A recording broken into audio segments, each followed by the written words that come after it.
Hello guys, and welcome back to my channel. Welcome back to Annie's Delights. So guys, in today's video I'll be sharing with you how I make my Nigerian Ogbono soup. I love Ogbono soup so much that I make it almost all the time. So in this video I'll be sharing with you in my own way how I make my Ogbono soup. I'll be using the frying method in this video. There are other methods you can use too, but this method is really simple and very easy to make. So guys, if you want to see how I make my Ogbono soup, do not go away, keep on watching. So guys, here are the ingredients I will be using.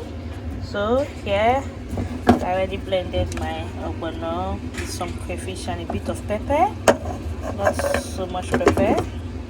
Here I have my dried fish, I have my stock cube, I have a bit of shrimps, the last I have in the house, we're using it, a little spinach.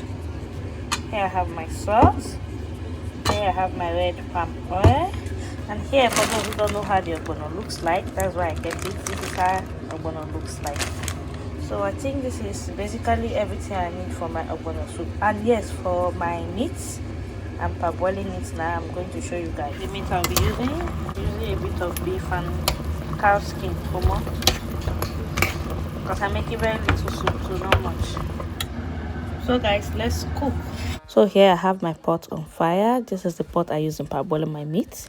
So I'll just put in some amount of red oil. You can put in a reasonable amount, depends on the quantity you are making, as in the quantity of Ogbono you are making. So now we allow the oil to heat up a bit, not bleaching, just heat up. So once the oil is slightly hot, I'm going to pour in my blended Ogbono, crayfish and pepper in the oil. Next, I'm going to start stirring, like mixing it until the Ogbono melts in the oil.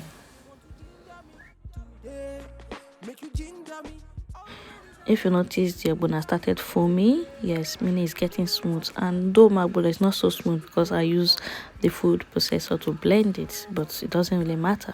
Make sure you blend yours smoothly. Now I'm going to pour in my meat stock like this. You can pour in normal water instead, but make sure you don't put too much for the Ogbono not to be too light. So allow this to cook or boil for another 5 to 7 minutes. And most times we don't cover Ogbono soup because from what our mother told us, when you cover it, it doesn't draw anymore. As if it's the drawness we are going to eat. So this is it after boiling for about 7 minutes. So now I'm going to add in a bit of salt. There was salt already in the meat stock, so I'm not going to add much. So next, my dry shrimps go in, stock cube.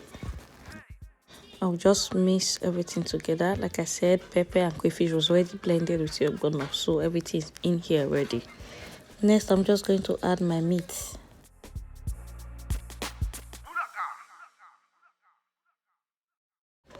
So now I'm going to leave it to boil out for about 5 to 7 minutes. So this is it. I'm going to add in my smoked fish now. Just washed it with hot water. So I think it's a little bit thick. I'm just going to add in a bit of water now. You can decide to leave yours thick. Some people like it thick, while some like it not too thick. As for me, I like it not too thick. So I decided to add a bit of ogiri, locust beans. This is optional. You don't have to add it. Are you feeling my way? So the last thing that will go into this soup is my spinach. I don't like adding too much spinach. I don't like it to overshadow the main soup. So after adding the spinach, then about 3 to 5 minutes later, this soup is ready. So guys, our Ogbono soup is done and ready to be served. You can either have it with eba, semovita, pando, fufu, or whatever you feel like having it with. So we have come to the end of this video, guys. I do hope you find it helpful. Please, if you do not forget to like, share, comment and subscribe to my channel. I will see you all in my next video. Thank you. Bye.